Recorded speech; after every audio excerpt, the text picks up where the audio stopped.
नमस्कार बच्चों, मैं D N Rathore study zone classes के यूट्यूब चैनल में आपका एक बार फिर से स्वागत करता हूं।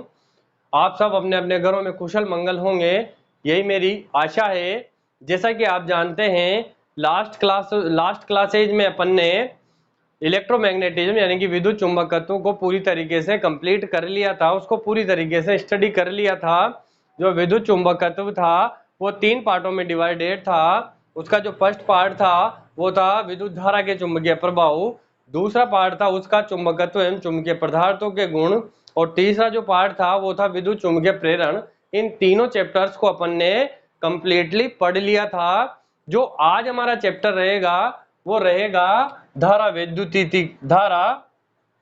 वैद्युतिकी, यानी कि जो फिजिक्स है आपके डियर स्टूडेंट्स 12th में, उसको डिफरेंट पार्ट में डिवाइड किया गया है। फर्स्ट पार्ट है उसका इलेक्ट्रोस्टैटिक यानी कि स्थिर वैद्युतिकी, दूसरा पार्ट है करंट इलेक्ट्रिसिटी यानी कि धारा गतिकी और धारा वैद्युतिकी, तीसरा पार्ट है उसका इलेक्ट्रोमैग्नेटिज्म यानी कि विद्युत चुंबकत्व, फिर आता है डियर स्टूडेंट्स प्रत्यावर्ती धारा यानी कि अल्टरनेटिंग करंट, फिर उसके बाद आता है ऑप्टिक्स में भी अलग अलग चैप्टर हैं, फिर उसके बाद आता है डियर स्टूडेंट एटॉमिक फिजिक्स और न्यूक्लियर फिजिक्स यानी कि परमाणुीय भौतिकी और नाभिकीय भौतिकी, और जो उसका लास्ट पार्ट बचता है उसमें आता है सेमीकंडक्टर यानी कि इलेक्ट्रॉनिक्स। ठीक है डियर स्टूडेंट्स, तो अपन आज बात करेंगे धारा वैद्युतिकी की। धारा वैद्युतिकी होती क्या है, धारा वैद्युतिकी में कौन कौन से चैप्टर आते हैं। अगर अपन इलेक्ट्रोमैग्नेटिज्म वाला पार्ट पढ़ते हैं यानी कि प्रत्यावर्ती धारा, तो उसमें कुछ बेसिक कंसेप्ट है जो डियर स्टूडेंट्स आपके यहां से क्लियर हो जाएंगे। ठीक है डियर स्टूडेंट्स, तो चलते हैं अपन धारा वैद्युतिकी पर। जो धारा वैद्युतिकी है डियर स्टूडेंट्स, उसका जो आज का हमारा चैप्टर रहेगा वो है विद्युत धारा। क्या है डियर स्टूडेंट्स? विद्युत धारा यानी कि इलेक्ट्रिक करंट। ठीक है डियर स्टूडेंट्स, विद्युत धारा यानी कि इलेक्ट्रिक करंट, ये हमारा चैप्टर है आज का, जिसका आज अपन श्री गणेश करेंगे। तो ठीक है डियर स्टूडेंट, चलते हैं हमारे चैप्टर पर जिसका नाम है विद्युत धारा।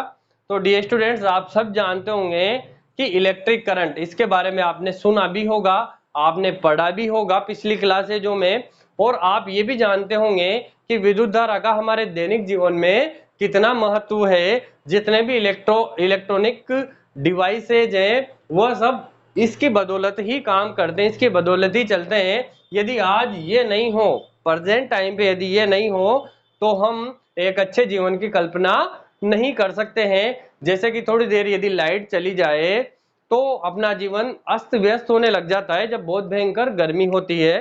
ठीक है डियर स्टूडेंट, यानी कि हवा खाने से लेकर खाना बनाने तक, कपड़े धोने से लेकर ठंडा पानी पीने तक अपन को इसकी जरूरत पड़ती है। तो इसका महत्व आप भली भांति प्रकार से जानते हैं, तो इसको अपन डिस्कस करते हैं। जनरली जो विद्युत धारा होती है जिसके बारे में आपने पढ़ा होगा, तो आप विद्युत धारा को ये जानते होंगे कि आवेशों के प्रवाह की दर को विद्युत धारा कहते हैं। ठीक है डियर स्टूडेंट्स, कोई भी आवेश यदि किसी चालक में बहता है, किसी चालक में प्रवाहित होता है, तो उस चालक में विद्युत धारा प्रवाहित होने लग जाती है। आपको एक छोटी सी बात मैं और बताऊं कि कोई भी चालक तार होता है या कोई भी चालक होता है, उसके अंदर यदि अपन विद्युत क्षेत्र अप्लाई करें, विद्युत क्षेत्र आरोपित करें, तो उस चालक तार में क्या बहने लग जाती है? विद्युत धारा बहने लग जाती है। डियर स्टूडेंट्स, क्यों बहने लग जाती है विद्युत धारा? कि ये मेरे पास कोई भी चालक है, ठीक है, तो इस चालक के संपूर्ण आयतन में, इसके टोटल एरिया में क्या उपस्थित होते हैं डियर स्टूडेंट? फ्री इलेक्ट्रॉन उपस्थित होते हैं। क्या उपस्थित होते हैं? फ्री इलेक्ट्रॉन यानी कि मुक्त इलेक्ट्रॉन उपस्थित होते हैं। जब इसमें विद्युत क्षेत्र आरोपित किया जाता है, इसके अंदर क्या आरोपित किया जाता है? इलेक्ट्रिक फील्ड यानी कि विद्युत क्षेत्र आरोपित किया जाता है। तो विद्युत क्षेत्र आरोपित होने के कारण ये इलेक्ट्रॉन जो है वो गति करने लग जाते हैं, यानी कि संपूर्ण चालक में वो गति करने लग जाते हैं, जिसके कारण इस चालक में क्या बहने लग जाती है?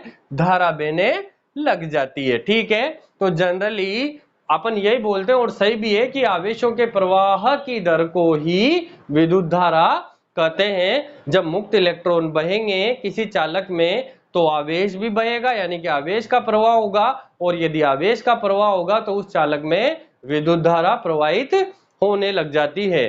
ठीक है, अब अपन इसी विद्युत धारा को थोड़ा स्टैंडर्ड अपने 12th के तरीके से मैं आपको बताऊं तो देखें आप बोर्ड पे, इधर बोर्ड पे देखें, किसी काट क्षेत्र से एकांक समय में गुजरने वाला नेट आवेश यानी कि डेल्टा क्यू या डी क्यू या क्यू भी हो सकता है। नेट आवेश मतलब कुल आवेश, नेट आवेश किसी काट क्षेत्र से एकांक समय में गुजरने वाला नेट आवेश विद्युत धारा कहलाता है। ठीक है डियर स्टूडेंट्स, इसे कैपिटल आई से व्यक्त करते हैं। ठीक है, कोई काट क्षेत्र है यानी कोई एरिया है, उससे यदि किसी पर्टिकुलर टाइम में इतना आवेश यानी कि डेल्टा क्यू आवेश गुजरता है तो वो विद्युत धारा कहलाता है, यानी कि उसमें विद्युत धारा का प्रवाह होने लग जाता है और इसे कैपिटल आई से व्यक्त करते हैं। यदि डेल्टा क्यू आवेश डेल्टा टी समय में किसी क्षेत्र से गुजरता है तो औसत विद्युत धारा, ठीक है डियर स्टूडेंट्स, यानी कि आई एवरेज, औसत विद्युत धारा क्या हो जाएगी, आई एवरेज क्या हो जाएगी, delta Q upon delta T हो जाएगी। ठीक है डियर स्टूडेंट्स, यानी कि जो धारा होती है वो आवेश और समय का अनुपात होती है। क्योंकि मैंने अभी आपको ये बताया कि आवेशों के प्रवाह की दर को ही विद्युत धारा कहते हैं, क्योंकि जो ये आवेश है ये इस समय के साथ परिवर्तित होता रहता है, समय के साथ चेंज होता रहता है। तो अपन इसको क्या लेते हैं, delta T tends to zero, यानी कि delta T tends to zero अपन लेंगे तो धारा क्या हो जाएगी डियर स्टूडेंट्स, धारा हो जाएगी डेल्टा टी टेंस लिमिट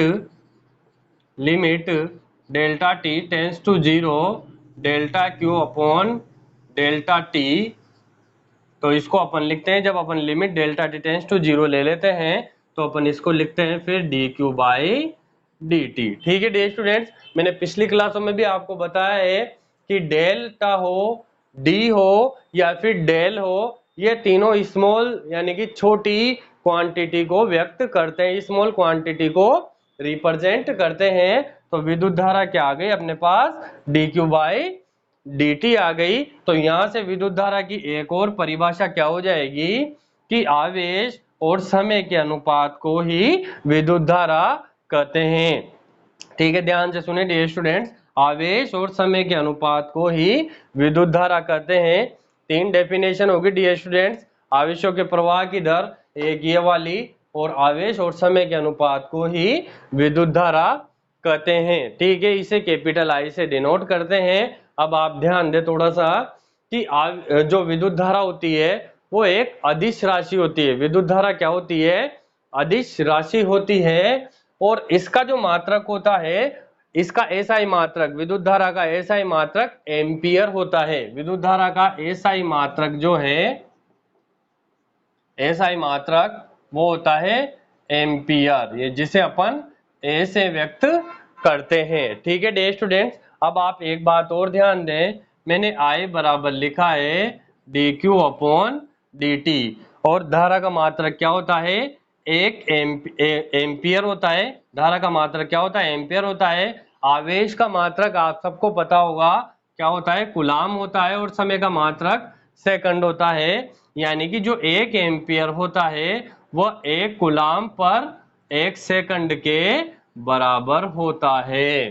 ठीक है डियर स्टूडेंट्स, यानी कि जो एक एम्पियर होता है वो एक कूलाम अपॉन सेकंड के बराबर होता है। ठीक है, परिभाषा आ गई, इसका एसआई मात्रक आ गया, और एक एम्पियर किसके बराबर होता है वो भी आ गया। तो डियर स्टूडेंट्स आप ध्यान दें कि भिन्न भिन्न परिस्थितियों में धारा भिन्न भिन्न आवेश वाहकों के द्वारा भी प्रवाहित होती है। यानी कि जो अलग अलग चालक होंगे या अर्धचालक होंगे या विद्युत अपघट्य पदार्थ होंगे, उनमें धारा का प्रवाह अलग अलग आवेशों के कारण होता है। कैसे?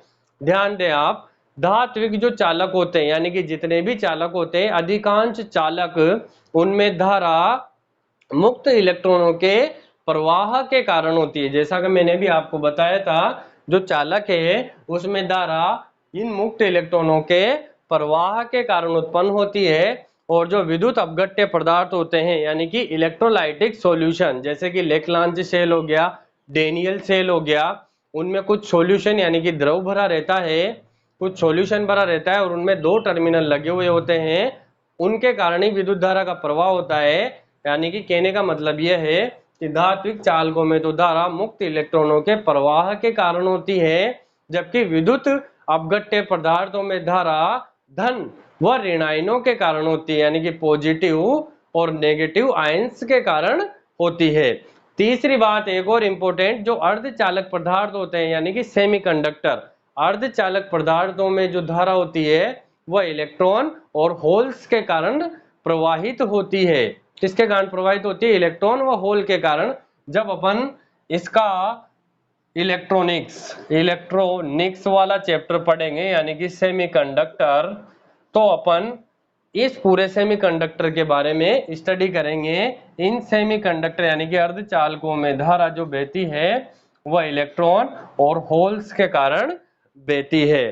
तो ये कुछ बातें थी इससे रिलेटेड जो मैंने आपको बता दी है। ठीक है, तो चलते हैं अपन अपने नेक्स्ट टॉपिक पर। आई होप विद्युत धारा आपको समझ में आ गई होगी।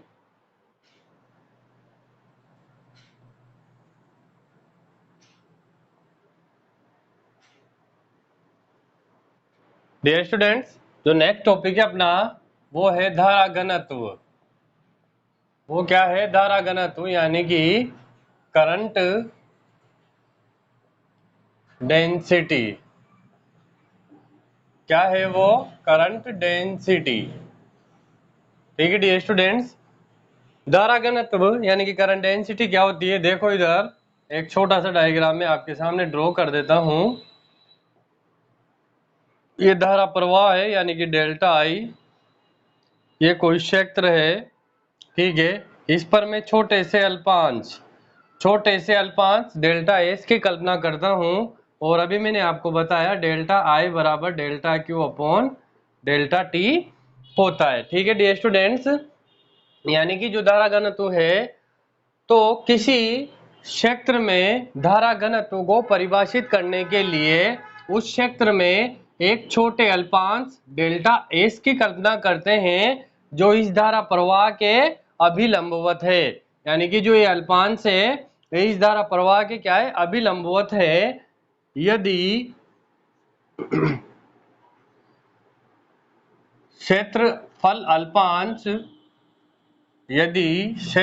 अल्पांश डेल्टा एस व प्रवाहित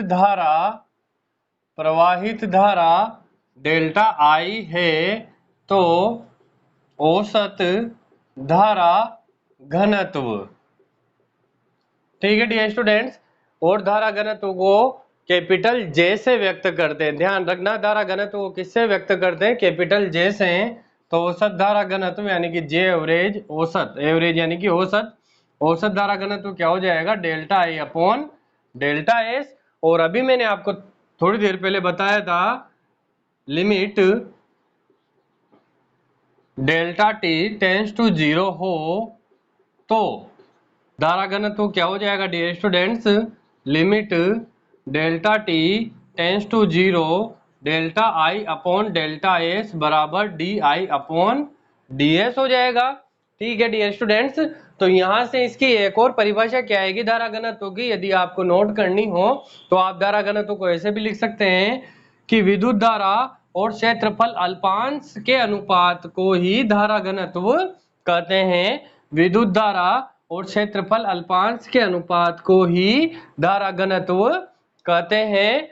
और धारा घनत्व एक सदिश राशि होती है। ध्यान रखना डियर स्टूडेंट, धारा घनत्व एक सदिश राशि होती है और इसका एसआई मात्रक, किसका, धारा घनत्व का एसआई मात्रक क्या होता है डियर स्टूडेंट्स, चूंकि धारा का एसआई मात्रक क्या होता है, एम्पियर, और क्षेत्रफल का मीटर स्क्वायर, तो धारा घनत्व का एसआई मात्रक क्या बनेगा यहाँ से, एम्पियर मीटर स्क्वायर। ठीक है डियर स्टूडेंट्स, धारा घनत्व का मात्रक क्या हो गया, एम्पियर मीटर स्क्वायर। तो ये बात हुई धारा घनत्व की। आई होप आप समझ गए होंगे कि धारा घनत्व क्या होता है और उसका मात्रक क्या होता है, और धारा घनत्व एक सदिश राशि होती है।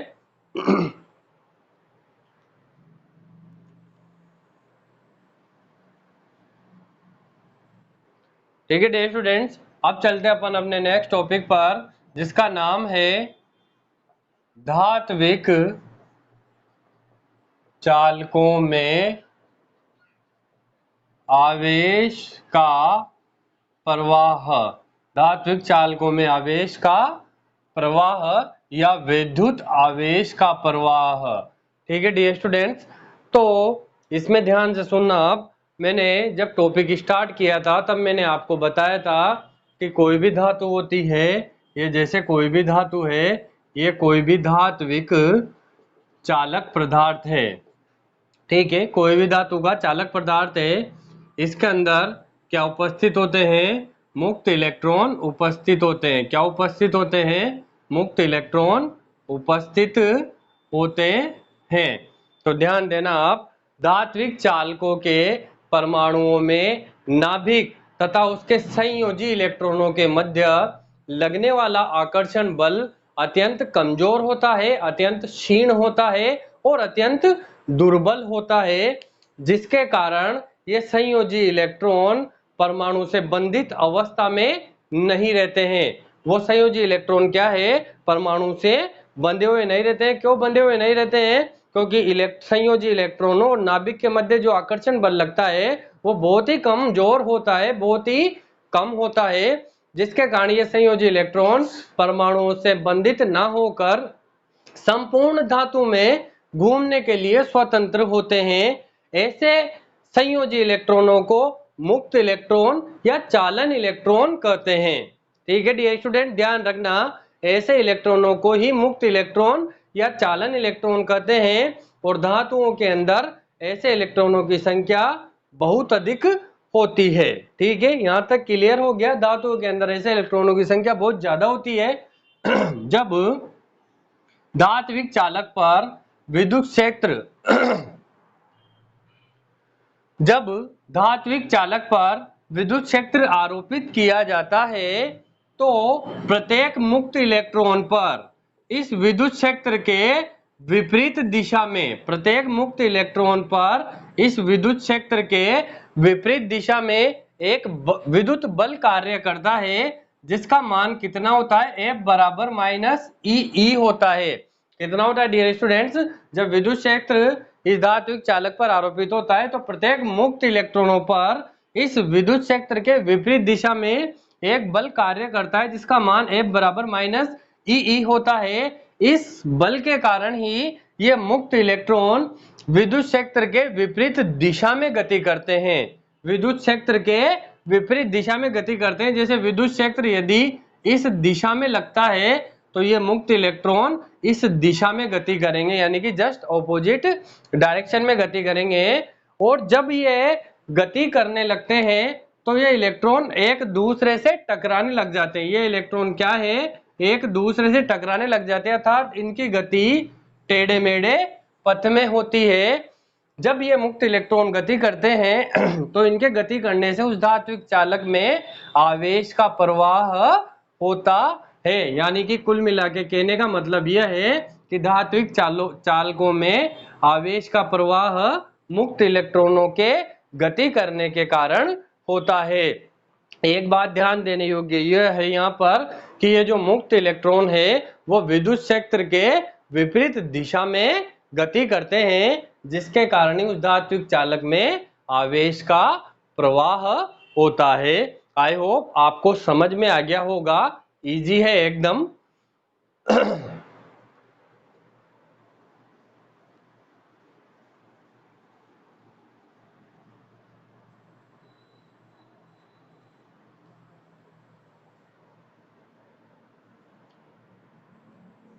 तो अब अपना नेक्स्ट टॉपिक है अपवाह गति या अपवाह चाल।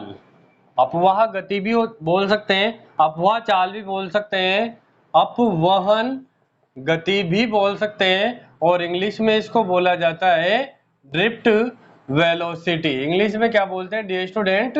Drift velocity. तो ध्यान देना डियर स्टूडेंट्स, अपवाह गति या ड्रिफ्ट वेलोसिटी क्या होती है? अभी कुछ देर पहले मैंने आपको बताया कि जब धात्विक चालकों में विद्युत क्षेत्र आरोपित किया जाता है तो मुक्त इलेक्ट्रॉन उस विद्युत क्षेत्र के विपरीत दिशा में गति करते हैं। उस गति को ही अपवाह गति कहते हैं, या उस चाल को ही अपवाह चाल कहते हैं, या ड्रिफ्ट वेलोसिटी कहते हैं। यानी कि कहने का मतलब ये वो है कि कोई भी धात्विक चालक है, यदि विद्युत क्षेत्र इस दिशा में लगाया तो ये मुक्त इलेक्ट्रॉन इस विद्युत क्षेत्र के विपरीत दिशा में गति करते हैं। उस गति को ही अपवाह गति कहते हैं, और अपवाह गति को Vd से व्यक्त करते हैं, यानी कि ड्रिफ्ट वेलोसिटी। अपवाह गति को किससे व्यक्त करते हैं डियर स्टूडेंट? Vd से व्यक्त करते हैं। तो ये हुए आज के टॉपिक।